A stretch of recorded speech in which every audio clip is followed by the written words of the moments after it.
وبركاته. الحمد لله رب العالمين، والصلاة والسلام على سيد الأنبياء والمرسلين وعلى آله الطيبين الطاهرين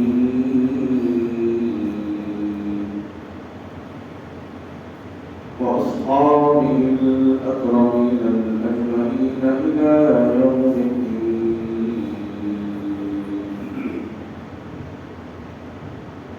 أشهد أن لا إله إلا الله وحده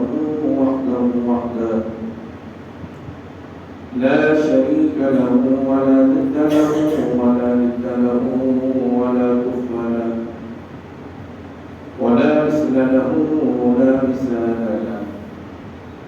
ونشهد أن سيدنا ونبينا وحبيبنا وطبيبنا وقلوبنا ومأوانا وملجأنا وسندنا ومولانا محمدا عبده ورسوله صلى الله تعالى عليه وسلم. أما بعد، قال الله تبارك وتعالى في القرآن المجيد والفرقان الحميد: أعوذ بالله من الشيطان الرجيم، بسم الله الرحمن الرحيم. وأقيموا الصلاة وآتوا الزكاة. آمنت بالله صدق الله المولانا العظيم، وبلغنا رسوله النبي الأمين اللطيف المختار الكريم، ونحن على ذلك من الشاهدين والشاكرين، والحمد لله رب العالمين. وأفوض أمري إلى الله، إن الله بصير بالعباد.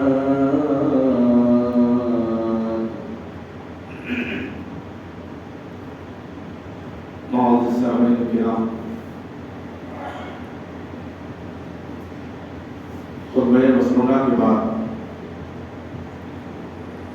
جس آیت مبارکہ کو تلاوت کرنے کا شرف حاصل کیا گیا، اس کے متعلق کچھ بیان کرنے سے قبل حضرت روایت آقائے نامدار مدنی تاجدار دو عالم کے مالک و مختار، عرب کے سورج، نجم کے چاند،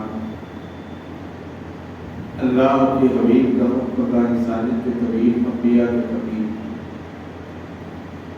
حضور اکرم سید عالم رحمۃ للعالمین محمد رسول اللہ صلی اللہ تعالی علیہ وسلم کی بارگاہ اقدس میں ایک مرتبہ بہاوا بلند درود پاک کا لگانا رشتے پڑھی: اللہم صلی علی سیدنا شفیعنا مولانا محمد وعلی آلہ وصحبہ افضل صلواتک وعدد صلواتک وبارک وسلم.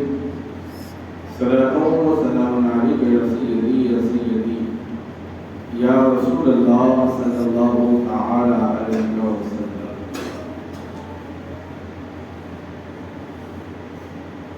معزز سامعین کرام، اللہ رب العزت کا ہم پر احسان، اس کا کرم ہے کہ اس پاک پروردگار عالم نے ہم سب کو حضور پاک علیہ الصلوۃ والسلام کی امت میں پیدا فرمایا اور بے شمار نعمتوں سے سرفراز فرمایا. اور یہ بھی اس کا کرم ہے کہ اس پرفتن دور میں رب تبارک و تعالیٰ نے ہم سب کو اللہ والوں کے دعوت سے وابستہ فرمایا.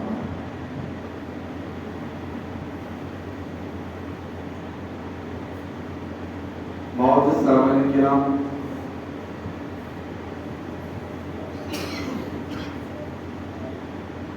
ہم ماہ رمضان مبارک کے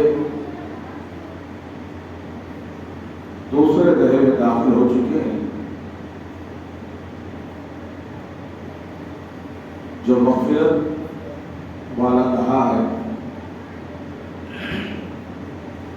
جیسا کہ اس سے پہلے کہا گیا کہ رب تبارک و تعالی نے ماہ رمضان مبارک کو 3 حصوں میں تقسیم فرمایا۔ پہلا دہا رحمت، دوسرا مغفرت اور تیسرا جہنم سے آزاد۔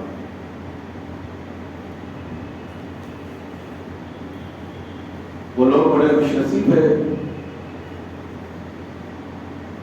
جو پہلے دہے میں رب تبارک و تعالی کی عبادت کر کے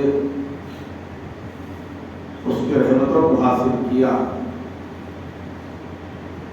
اور وہ بھی بڑے خوش نصیب ہیں جو دوسرے دہے میں وہ عبادت کیے، اللہ کو منانے کی کوشش کی اور اپنی مغفرت کروائی۔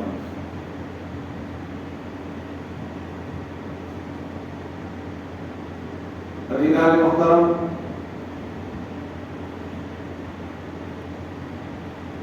اسلام کے جو 5 ارکان ہیں، پہلا کلمہ پڑھنا، دوسرا نماز پڑھنا اور تیسرا رمضان کے روزے رکھنا، چوتھا زکوٰۃ ادا کرنا اور 5واں حج کرنا۔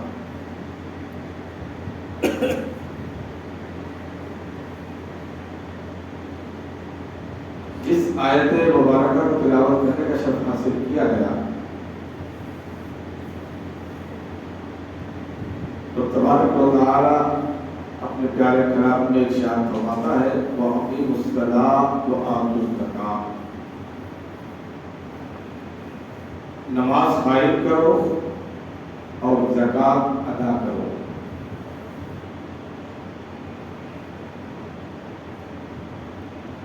نماز جو دوسرا فرض ہے ارکان اسلام میں،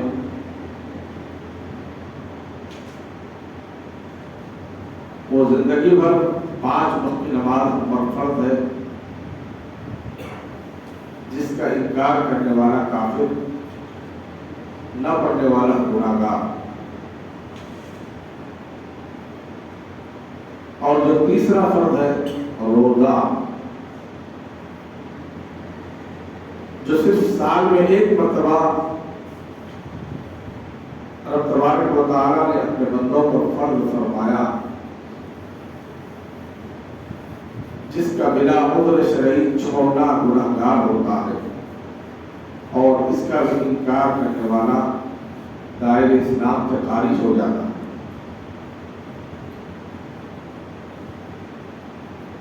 اور ارکان اسلام میں جو چوتھا فرض ہے وہ ہے زکوٰۃ۔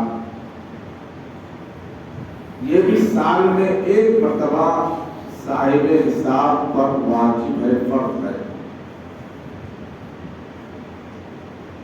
جس کا انکار کرنے والا یہ بھی دائرہ اسلام سے خارج ہے اور نہ دینے والا گنہگار ہے۔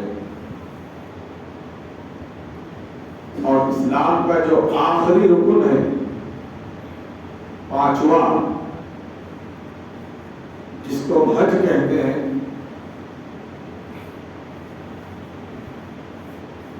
یہ زندگی میں 1 مرتبہ صاحب استطاعت پر فرض ہے۔ حضرات گرامی، ہم نماز کو روزانہ ادا کرتے ہیں، جو ہم پر فرض کی گئی 5 وقتہ پابندی کے ساتھ پڑھا کرتے ہیں۔ روزہ سال میں 1 مرتبہ رکھتے ہیں، اور زکوٰۃ سال میں 1 مرتبہ صاحب نصاب پر جو فرض ہے اس کو ادا کرنے کا حکم رب تبارک و تعالی کی طرف سے ہے کہ وَأَقِیمُوا الصَّلَاةَ وَآتُوا الزَّکَاةَ، تم نماز بھی ادا کرو اور ساتھ ساتھ زکوٰۃ بھی ادا کرو۔ یہ زکوٰۃ ہے کیا؟ کس کو دی جائے، کس پر واجب ہے؟ زکوٰۃ ہر ایک پر واجب نہیں ہوتی۔ زکوٰۃ اسی پر واجب ہوتی ہے جو صاحب نصاب ہو، جس کے پاس مال ہو اور وہ ایسا مال کے سال اس پر گزر جائے۔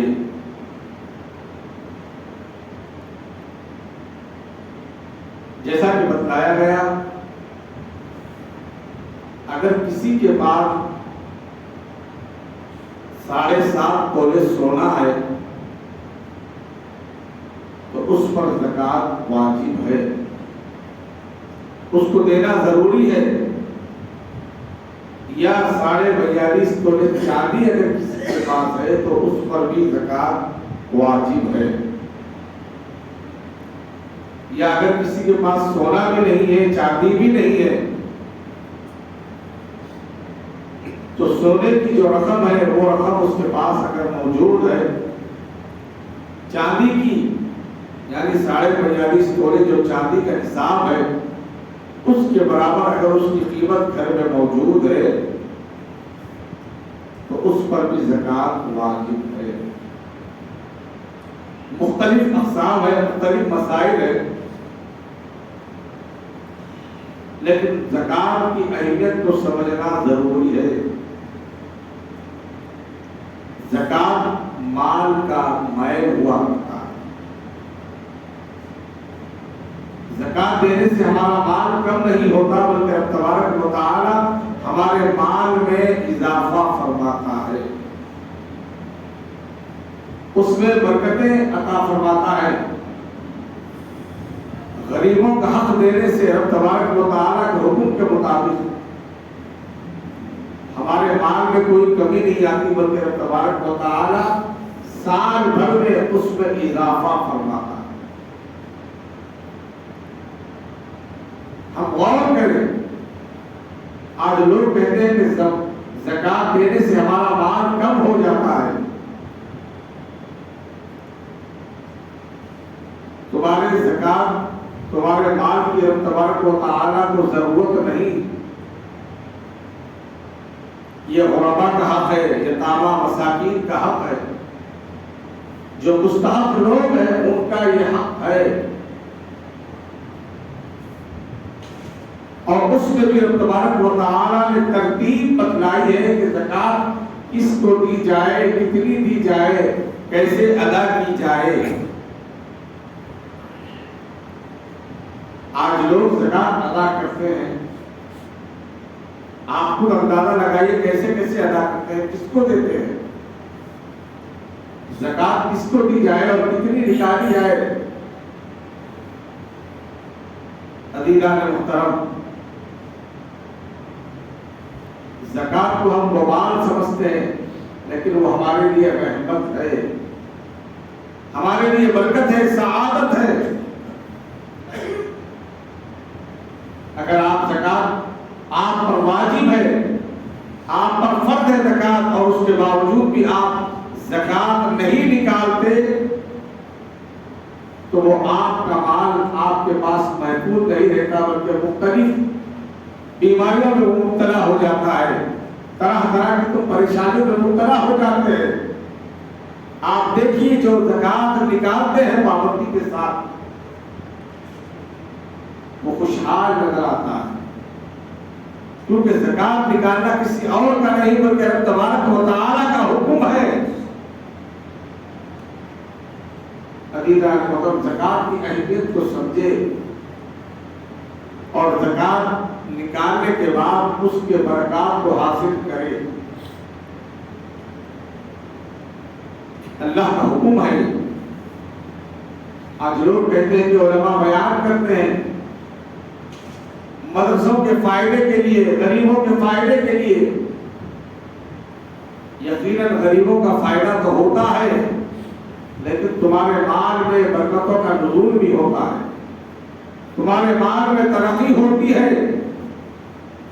اس کو سمجھنے کی ضرورت ہے۔ اور زکات کیسے نکالی جائے؟ ایسا بھی نہیں کہ جس طرح چاہے جتنا چاہے اتنا دے دے، جس کو چاہے دے دے۔ اسلام کا ایک طریقہ ہے، رب تبارک و تعالیٰ کا ایک نظام ہے کہ زکات کس کو دی جائے اور کتنی نکالی جائے۔ آج اکثر لوگ یہ کہتے ہیں کہ ہم جس وقت سونا خریدے تھے اس وقت سونا 3000 اور 4000 کا سونا تھا، آج اس کی قیمت بڑھ گئی۔ اس طرح زکات نکالے مختلف سوالات ہوتے ہیں۔ عزیزان محترم، اگر کسی کے پاس 7.5 تولے سونا ہے اور ان کو اگر زکات نکالنا ہے تو علماء کرام، مفتیان اعلان اور شرعی مسئلہ یہ ہے کہ جس وقت آپ زکات نکالیں گے اس وقت موجودہ بازار میں جو قیمت ہوگی اسی حساب سے آپ کو زکات نکالنا ہوگا۔ عزیزان محترم، آپ زکات نکالنے کے بعد اس کا دینے کا طریقہ یہ آسان یہ ہے کہ 1000 روپے پر 25 روپے آپ زکات نکالیں۔ بالکل آسان طریقہ ہے۔ لوگ زکات نکالنے کے بعد پریشان ہو جاتے ہیں کہ اس میں کس طرح نکالی جائے، کیسا نکالی جائے، کس کو دیا جائے، کس طرح ادا کی جائے۔ اگر مثلا آپ کے پاس 1,00,000 روپے کی زکات نکلتی رقم ہے تو عزیزان محترم، تبارک و تعالیٰ آپ سے پورا مطالبہ نہیں فرما رہا ہے، بلکہ 1,00,000 روپے میں 2,500 روپے آپ کو زکات نکالنا ہے۔ اگر آپ کے پاس 100 روپے زکات نکلتی ہے تو آپ کو عزیزان محترم 2,500 روپے زکات نکالنا ہے۔ غور کریں آپ کہ سارا مال آپ کا ہے، صرف 40واں حصہ رب تبارک و تعالیٰ اس کی راہ میں غریبوں کو خیرات کرنے کا حکم دیا ہے۔ آپ غور کریں زکات نکالنے کے بعد، یہ تو شریعت کی زکات ہے، مگر ہمارے اکابرین مولا کائنات حضرت سیدنا علی رضی اللہ تعالیٰ عنہ آپ کے ارشاد فرماتے ہیں کہ زکات ایسی نکالی جائے کہ اگر آپ کے پاس 1,00,000 روپے ہے تو آپ اس کا 40واں حصہ رکھ لیں، باقی 60% خیرات کریں۔ یہ ہمارے اکابرین کا طریقہ تھا، یہ بزرگوں کا طریقہ تھا۔ لیکن تب تبارک و تعالیٰ نے جو نصاب ہم پر قائم فرمایا، ہم غور کریں۔ آج ہم زکات نکالتے ہیں تو زکات خاموشی کے ساتھ ادا کرنے کا حکم دیا گیا۔ آج مختلف اقسام کے ساتھ زکات دی جاتی ہے اور زکات کو ٹکڑے کر کے دیا جاتا ہے، کسی کو 10 روپے، کسی کو 20 روپے۔ عزیزان محترم، علماء کرام فرماتے ہیں زکات کا جو پیسہ ہے وہ کسی ایک غریب مستحق کو اس کا مالک بنا دیا جائے۔ اکثر لوگ یہ کہتے ہیں کہ ہم زکات کے پیسوں میں کپڑا تقسیم کرنا چاہتے ہیں۔ علماء کرام فرماتے ہیں کہ کپڑے کے بجائے آپ وہ رقم اس غریب کو دے دو تاکہ اس سے ضروریات پوری ہو جائے۔ کپڑے سے بہت بہتر ہے کہ وہ رقم اس کو ادا کی جائے۔ اور آپ جس کو زکات دیتے ہیں غور کریں، تحقیق کریں کہ وہ زکات کا مستحق ہے یا نہیں۔ آج آپ دیکھ رہے ہیں، اخبارات میں دیکھ رہے ہیں، ویڈیو پر دیکھ رہے ہیں، فونوں پہ دیکھ رہے ہیں، فیس بک پہ دیکھ رہے ہیں، یوٹیوب پہ آپ دیکھتے ہیں کیسے کیسے لوگ زکات کو وصول کرتے ہیں۔ کیا وہ لوگ زکات کے مستحق ہیں؟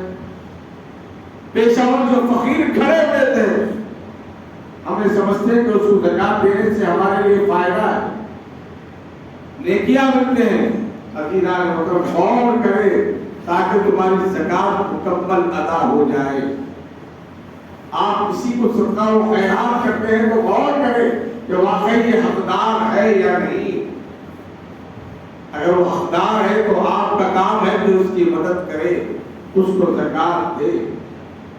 عزیزان محترم، اللہ کے رسول علیہ السلام نے ارشاد فرمایا کہ تم زکات دینے سے پہلے جس کو زکات دی جا رہی ہے اس کی مکمل تحقیق کرے، اگر وہ حقدار ہے تو اس کا مکمل خیال کرے اور اس کو مکمل زکات ادا کرے۔ عزیزان محترم، اللہ کے رسول علیہ السلام نے زکات کے متعلق صاف صاف فرما دیا کہ زکات کس کا حق ہے اور کس کو دیا جائے۔ رب تبارک و تعالیٰ نے فرمایا کہ تم مسجد کو زکات مت دو، یہ مال کا میل ہوتا ہے اور مسجد اللہ کا گھر ہے۔ عزیزان محترم، مسجد کے امام کی تنخواہ، مؤذن کی تنخواہ یہ زکات سے نہیں دی جا سکتی، اسی لیے فرمایا کہ یہ علماء کا حق ہے اور ایسے مدرسوں کو آپ کو زکات دینا ہے جہاں پر مکمل ان بچوں کا کھانے پینے کا اور مفت انتظام ہوتا ہے، ان کے علاج کا، ان کے کپڑوں کا۔ یہاں تک کہ مدرسے کے استاد کی بھی تنخواہ زکات کے پیسوں میں نہیں دی جاتی۔ آج لوگ کہتے ہیں کہ مدرسے والے زکات وصول کرتے ہیں، حضرات گرامی وصول ضرور کرتے ہیں لیکن وہ بچوں کا خرچ کیا جاتا ہے، کیونکہ وہ علماء ہیں، وہ فاضلین ہیں، اکابرین ہیں، محدثین ہیں، مفسرین ہیں، وہ جانتے ہیں کہ زکات کا پیسہ کہاں استعمال کیا جائے۔ لوگوں کی غلط فہمی ہے کہ مدرسے والے تعمیر کرتے ہیں، مسجد والے تعمیر کرتے ہیں۔ عزیزان محترم، مسجد والے اگر استعمال کرتے ہیں تو بیت المال کے لیے استعمال کرتے ہیں، جہاں پر بیت المال ہوتا ہے، جہاں پر بیواؤں کو وظیفہ دیا جاتا ہے، غریبوں کی سال بھر امداد کی جاتی ہے، غریب لڑکیوں کی شادیوں میں جو تعاون کیا جاتا ہے، ایسی جگہ زکات کا پیسہ استعمال کیا جاتا ہے۔ عزیزان محترم، اللہ کے رسول علیہ السلام نے ارشاد فرمایا کہ تم تحقیق کرو۔ عزیزان محترم، جو صاحب نصاب ہے وہ زکات نکالے، کوتاہی نہ کرے، انتظار نہ کرے، جیسے ہی سال مکمل ہوتا ہے آپ فوری زکات نکال دے۔ رمضان میں دینے سے ثواب میں اضافہ ہوتا ہے۔ اگر آپ کا سال کبھی بھی ختم ہوتا ہے تو یقیناً آپ کو اس کا ثواب ملتا ہے، جو رمضان میں جو خاص طور پر جو زکات دی جاتی ہے تو اس میں ثواب میں اضافہ ہوتا ہے۔ اور زکات نکالنے والے وہ خیال رکھیں کہ چاند کے مہینے کے حساب سے زکات نکالے، یعنی رمضان کا حساب آپ دیکھ لیں، رمضان ہی میں اگر نکالنا ہے تو رمضان ہی میں نکالے، تو آنے والے سال بھی آپ رمضان ہی میں نکالے، اس لیے کہ دنیاوی جو تاریخ ہے اسوی تاریخ کو بدلتی رہتی ہے، لیکن چاند کی تاریخ کے حساب سے اگر رمضان کا انتخاب کیا جاتا ہے تو یہ بہت بہتر ہے۔ عزیزان محترم، وقت پر زکات کو ادا کرے، اس پر ٹال مٹول نہ کرے۔ عزیزان محترم، آپ جس کو زکات دیتے ہیں وہ جب زکات دیتا ہے تو یہ آپ کی خوش نصیبی ہے، وہ آپ پر بہت بڑا احسان کر رہا ہے۔ اگر کوئی لینے والا نہیں تو آپ کس کو زکات دیں گے؟ آپ سمجھتے ہیں، ہم سمجھتے ہیں کہ ہم نے زکات دے کر بہت بڑا احسان کیا۔ زکات دینے والا کچھ احسان نہیں کیا، جس نے زکات لی ہے اس نے اس پر بہت بڑا احسان کیا۔ عزیزان محترم، اگر لینے والا نہیں تو آپ زکات کس کو دیں گے؟ وہ آپ کے پاس اگر رہے گا تو آپ کے اوپر وہ وبال ہے۔ عزیزان محترم، وہ مال بنتا ہے۔ خبر میں جاتے ہیں جب ایک بندے کا انتقال ہوتا ہے تو رب تبارک و تعالیٰ اس پر ایک اژدہا مسلط فرماتا ہے۔ وہ بندہ کہتا ہے کہ تو کون ہے؟ تو وہ اژدہا یہی کہتا ہے کہ میں تیرا مال ہوں جس کو تو نے جمع کر کے رکھا تھا، رب کی بارگاہ میں خیرات نہیں کیا تھا۔ عزیزان محترم، جو زکات نہیں نکالتے ہیں، اپنا مال بچانے کی کوشش کرتے ہیں، رب تبارک و تعالیٰ قبر میں ان پر ایک اژدہا مسلط فرماتا ہے جو اس کو ڈنگ مارتے رہتا ہے، تکلیف دیتے رہتا ہے۔ اس سے اگر بچنا ہے، عذاب قبر سے بچنا ہے تو حضرات محترم پہلے اپنی زکات کو نکالو، اپنی زکات کو ادا کرو، اپنے اپنے مال کو پاک و صاف کرو۔ اکثر لوگ کہتے ہیں کہ ہمارے مال میں برکت نہیں ہے، پیسوں میں برکت نہیں ہے، کہاں سے برکت آئے گی؟ ہم نے جمع کر کے رکھا، اللہ کے حکم کو ہم نے فراموش کر دیا۔ رب تبارک و تعالیٰ کے حکم کے مطابق اگر ہم زکوٰۃ نکالتے تو رب تبارک و تعالیٰ اس مال میں برکتیں عطا فرماتا، اس مال میں اضافہ فرماتا۔ زکوٰۃ کی اہمیت کو سمجھو، وہ غریبوں کا حق ہے، غربا کا حق ہے، یتامہ کا حق ہے، جس کا جو حق ہے اس کو ادا کرے۔ زکوٰۃ دینے کے لیے پہلے اپنے عزیز و اقارب، اپنے خاندان کے لوگوں کو تلاش، باہر والوں کو دینے کے بجائے اپنے خاندان میں تلاش کرے، اصل کو چھوڑ دے، نسل کو چھوڑ دے، جو حقدار ہے ان کو ضرور ادا کرے۔ اپنے محلے میں دیکھے، اپنے رشتہ داروں میں دیکھے کون ہے اس کے حقدار۔ یہ حکم ہے تبارک و تعالیٰ کا کہ تلاش کرو، تحقیق کرو، ڈھونڈو، جو زکوٰۃ کا مستحق ہے اس تک پہنچو۔ عزیزان محترم، زکوٰۃ کو معمولی مت سمجھو۔ یہ حکم دیا گیا کہ تم زکوٰۃ نکالو، وَأَقِیمُوا الصَّلَاةَ وَآتُوا الزَّکَاةَ، نماز بھی قائم کرو اور زکوٰۃ بھی ادا کرو۔ آج ہم زکوٰۃ دیتے ہیں، دکھا کر دیتے ہیں، نہ جانے کیسے کیسے تماشے کرتے ہیں۔ آج کل آپ دیکھ رہے ہیں زکوٰۃ دینے والا، اناج دینے والا، کپڑا تقسیم کرنے والا، جب تک وہ فوٹو نہیں کھنچواتا اس وقت تک زکوٰۃ نہیں دیتا، اس وقت تک کپڑا تقسیم نہیں کرتا۔ عزیزان محترم، ایسے برائیوں سے دور رہنا چاہیے۔ اللہ کے رسول علیہ السلام نے فرمایا کہ جب تم کسی کو صدقہ کرتے ہو سیدھے ہاتھ سے تو آپ کے دوسرے ہاتھ کو خبر نہ ہو، چھپا کر دیا کرو۔ لیکن آج ہم بتا کر دے رہے ہیں، لوگ مختلف طریقے سے زکوٰۃ نکال رہے، کپڑے نکال رہے، کچھ لوگ گاڑیوں میں کپڑے لاتے ہیں اور فوٹو کھنچواتے ہیں اور تقسیم کرتے ہیں، اس میں غریبوں کا مذاق اڑایا جاتا ہے۔ آپ زکوٰۃ دے کر کوئی بڑا کام نہیں کر رہے بلکہ اپنا فائدہ کر رہے ہیں، اپنے مال کو صاف کر رہے ہیں۔ لینے والا جو لے رہا ہے آپ پر بہت احسان کر رہا ہے، غنیمت ہے کہ تم زکوٰۃ ادا کرتے رہو۔ اللہ کے رسول علیہ السلام نے ارشاد فرمایا کہ ایک زمانہ ایسا بھی آنے والا ہے کہ لوگ اپنی زکوٰۃ نکال کر جس طرح بازاروں میں مال بیچا کرتے ہیں، اسی طرح بازاروں میں زکوٰۃ لے کر کھڑے ہوں گے، لیکن ان کی کوئی زکوٰۃ لینے والا نہیں ہوگا۔ یہ اللہ کے رسول کا فرمان ہے۔ اگر کوئی مالدار اپنی زکوٰۃ لے کر اگر کسی کے پاس جاتا ہے کہ میرے پاس زکوٰۃ ہے، اس کو لے لے، تو وہ کہے گا کہ میرے پاس ہے، تم اس زکوٰۃ کو لے۔ حضور نے فرمایا کہ یہ دور آنے والا ہے، یہ زمانہ آنے والا ہے، اس سے پہلے تم اپنی زکوٰۃ کو ادا کر دیا کرو۔ بازاروں میں زکوٰۃ لے کے کھڑے ہوں گے لیکن لینے والا کوئی نہیں ہوگا۔ غنیمت جانو، آج کچھ لینے والے ہیں تو ان کو مکمل ادا کیا کرو۔ آج جو غربت نظر آ رہی ہے، عزیزان محترم، تاریخ یہ بتلاتی ہے کہ اگر مسلمان حقیقت میں سچائی کے ساتھ، اگر ایمانداری کے ساتھ اگر زکوٰۃ نکالتا ہے تو تاریخ یہ بتلاتی ہے کہ دنیا میں کوئی مسلمان غریب نہیں رہے گا۔ عزیزان محترم، آج جو ہماری غربت ہے، جو ہمارے پاس جو فقدان ہے، جو مالدار امیر لوگ ہیں، وہ حکومتوں کو، غیروں کو اپنا پیسہ دیتے ہیں، لیکن حقیقت میں اگر مسلمان کی مدد کی جائے تو کوئی مسلمان غریب نہیں ہوگا، کوئی پریشانی لاحق نہیں ہوگی۔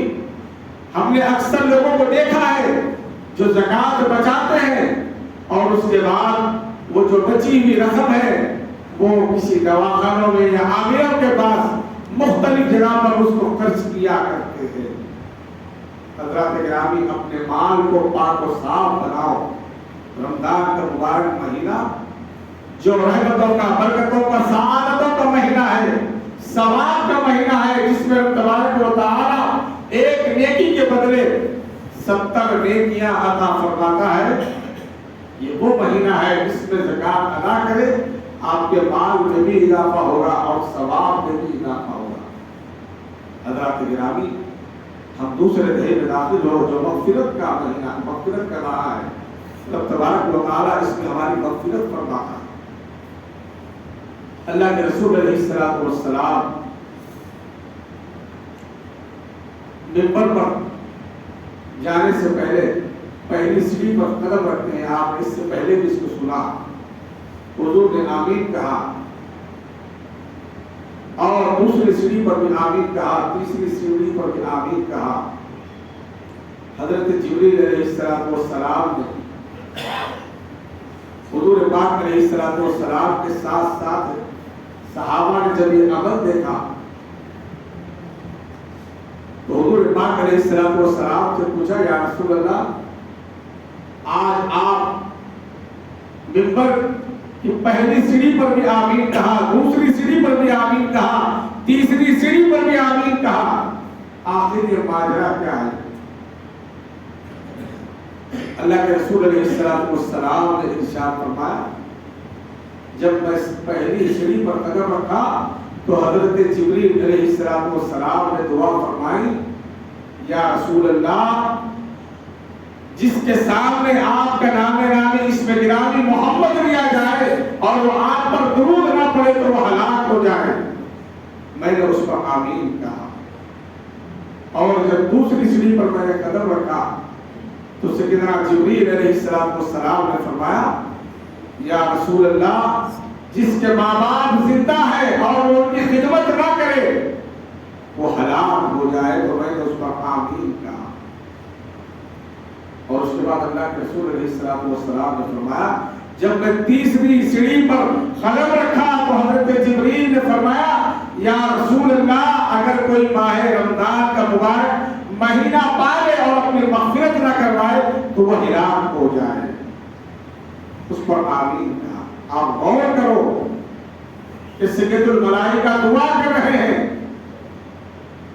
اور حضور پاک علیہ السلام نے آمین فرمایا، جو سید الانبیاء ہے، تاجدار انبیاء ہے، افضل البشر ہے، خیر البشر ہے، حضور نے آمین کہا تو پتہ ہی چلا کہ یہ مغفرت کا دہا ہے۔ ہم کو چاہیے کہ اپنی مغفرت کروا دے، غریبوں کا حق دے، غریبوں کی مدد کرے، اپنے عزیز اور اقارب کی مدد کرے، اپنے رشتہ داروں کا مکمل تعاون کرے، رمضان میں اپنے آپ کو اتحاد پیدا کرے، رمضان کے مبارک مہینے میں اپنے ماں باپ کے ساتھ اچھا سلوک کرے، اپنے پڑوسیوں کے ساتھ اچھا سلوک کرے، رشتہ داروں کے ساتھ اچھا تعلق رکھے، مساجد میں ایک جٹ ہو کر جمع ہو جائے، اتحاد کا مظاہرہ کرے، رب کو منوا لے۔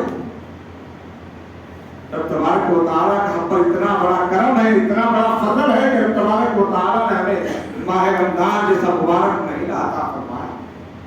الحمدللہ آج 15 رمضان المبارک ہے، 15 روزے ہمارے مکمل ہوئے۔ اللہ کا بہت بڑا فضل و کرم ہے، اور 15 دن ہمارے باقی ہے۔ عزیزان محترم، خوب عبادت کرے، رب کو راضی کرنے کی خوب کوشش کرے، صدقہ و خیرات کرے، اپنے ساتھ غریبوں کو شامل کرے، زکات ادا کرے، صدقہ و خیرات کرے۔ اگر کوئی صاحب نصاب نہیں ہے تو کم از کم صدقہ و خیرات بھی کرتے رہے۔ صدقہ و خیرات کرنے سے مال کم نہیں ہوتا، بلکہ اس میں اضافہ ہوتا ہے، برکتوں کا نزول ہوتا ہے۔ اگر کسی ایک مسلمان بھائی کو ماہ رمضان کے مبارک مہینے میں آپ ایک جوڑا کپڑا بناتے ہیں تو رب تبارک و تعالیٰ تمہیں جنت میں اعلیٰ لباس اس کو پہناتا ہے۔ بہت بڑی فضیلت ہے، رمضان کو سمجھنے کی ضرورت ہے، رمضان کی اہمیت کو جاننے کی ضرورت ہے۔ آج مسلمان ہے، رمضان کے آنے پر خوشی کا تو اظہار کرتا ہے لیکن اس کی حقیقت کو نہیں جانتا۔ ہم یہ سمجھتے ہیں کہ رمضان صرف کھانا پینا، اچھے کپڑے پہننے کا نام رمضان ہے۔ حضرات گرامی، رمضان رب کو راضی کرنے کا مہینہ ہے، ہر ایک کو اپنے خوشیوں میں شامل کرنے کا مہینہ ہے، اور رب تبارک و تعالیٰ کو خوب راضی کرے، اس کی عبادت کرے، قرآن کی تلاوت کرے۔ جتنے دن بچے ہیں حضرات گرامی ہم کوشش کریں کہ رب تبارک و تعالیٰ کی خوب عبادت کرے اور غریبوں کا جو حق ہے اس کو ادا کرے. وَأَقِيمُوا الصَّلَاةَ وَآتُوا الزَّكَاةَ، نماز قائم کرو اور زکات ادا کرو. جو صاحب نصاب ہے اس میں جلدی کیا کرو، تاخیر مت کرو، بلکہ جلدی کر کے جس کا جو حق ہے اس کو ادا کرو. اللہ رب العزت سے دعا ہے کہ پروردگار ہم سب کو مکمل زکات ادا کرنے کی توفیق عطا فرما. اے پروردگار غریبوں کا حق ادا کرنے کی توفیق عطا فرما، ان کی امداد کرنے کی توفیق عطا فرما. اے پروردگار جہاں جہاں مسلمان رہتے ہیں بستے ہیں ان کی جان کی، مال کی، آبرو کی، عزت کی حفاظت فرما. اے پروردگار ماں باپ کے ساتھ اچھا سلوک کرنے والا بنا، ان کی خدمت کرنے والا بنا. ماہ رمضان میں خوب تلاوت قرآن کرنے کی توفیق عطا فرما، روزہ رکھنے کی توفیق عطا فرما، گناہوں سے بچنے کی توفیق عطا فرما. اے پروردگار جہاں جہاں مسلمان رہتے ہیں بستے ہیں ان کی حفاظت فرما، ہمارے ملک کی حفاظت فرما، ہمارے شہر کی حفاظت فرما. اے پروردگار مسجد اقصی کی حفاظت فرما. اے پروردگار مسجد اقصی کی حفاظت فرما، فلسطینی مسلمانوں کی حفاظت فرما، غیب سے ان کی مدد فرما، غیب سے ان کی مدد فرما. اے پروردگار بیت المقدس کو مسلمانوں کے حوالے فرما، بیت المقدس کو مسلمانوں کے حوالے فرما. اے پروردگار ہر موذی بیماریوں سے ہماری حفاظت فرما، کورونا وائرس سے ہماری حفاظت فرما. اے پروردگار جو مرحومین ہیں ان کی مغفرت فرما، جو بیمار ہیں ان کو شفائے کلیہ عاجلہ صحت عطا فرما. سارے عالم کے مسلمانوں کی جان کی، مال کی، عزت کی حفاظت فرما. اے پروردگار ہم کو مکمل زکات ادا کرنے کی توفیق عطا فرما. اے پروردگار ماہ رمضان میں خوب عبادتوں کے ساتھ ساتھ غریبوں کی امداد کرنے کی توفیق عطا فرما. اے پروردگار جو افطار کرا رہے ہیں ان کو جزائے خیر عطا فرما، جو سحری کا انتظام کرتے ہیں مولا تو ان کو جزائے خیر عطا فرما. ہمارے گھروں میں ہمارے عورتیں ماں بہنیں پروردگار جو محنت کر رہے ہیں، جو اپنے شوہروں کے لیے اپنے بچوں کے لیے جو افطار اور سحر کا انتظام کرتے ہیں مولا ان کو جزائے خیر عطا فرما، ان کو طاقت عطا فرما، بی بی فاطمہ کا صبر عطا فرما. اے پروردگار ہمارے عورتوں کو پردے میں رہنے کی توفیق عطا فرما. اے پروردگار اسلام پر چلنے والا بنا، اے پروردگار اسلام پر قائم رہنے والا بنا، قرآن کی تلاوت کرنے والا بنا. اے پروردگار زمین کے فتنے آسمان کی بلاؤں سے ہماری حفاظت فرما. ہماری دعاؤں کو پیارے آقا صلی اللہ علیہ وسلم کے نام پاک کے صدقے میں قبول و منظور فرما. وآخر دعوانا الحمدللہ.